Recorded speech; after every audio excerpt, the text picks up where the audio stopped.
గుంటూరు కారం నుంచి ఒక సాంగ్ లీక్ అయిందని ఆల్రెడీ మన ఛానల్లోని వీడియో అయితే పెట్టాము. ఆ సాంగ్ గురించి పూర్తి ఇన్ఫర్మేషన్ ఈ వీడియోలో ఉంది.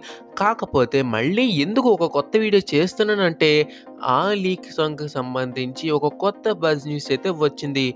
సో మనకి ఒక మూవీ దగ్గరికి వస్తున్న కొద్దీ దాని మీద అప్డేట్లు చాలా ఎక్కువ వస్తుంటాయి. మీరు చాలా పనుల్లో బిజీగా ఉంటారు. మీకన్నా అప్డేట్లు ఎలా తెలుస్తాయి? జస్ట్ తెలిస్తే మన ఛానల్ సబ్స్క్రైబ్ చేసుకుంటే పక్కనున్న బెల్ ఐకాన్ ఆన్ చేసుకోండి.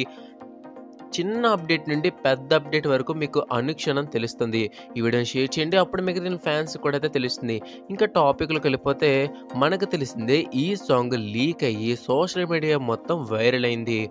కొంతమంది ఫ్యాన్స్కి కాదు అందరికీ కూడా ఈ సాంగ్లో స్టెప్పులు చాలా బాగా నచ్చాయి. ఇంకా ఈ సాంగ్ బాగా వైరల్ అవ్వడం వల్ల ఈ సాంగ్ యొక్క స్టెప్ని తొలగించి మనకి ఇంకొక కొత్త స్టెప్ అయితే చేయిస్తున్నారంట మూవీ టీం. అంతేకాక సాంగ్లో లీక్ అయిన కొత్త ట్యూన్ కూడా కొంచెం మార్చమని మహేష్ గారు అయితే సజెస్ట్ చేశారంట. మరి ఈ స్టెప్ థియేటర్లో ఉంటుంది అనుకుని సంబరపడిన ఫ్యాన్స్ అందరికీ కూడా ఇది కొంచెం డిసప్పాయింట్మెంట్ న్యూసే. మీరు దీని మీద ఏమనుకుంటున్నారు? కింద కామెంట్ చేయడం మాత్రం మర్చిపోకండి. Thank you for watching. జై హింద్.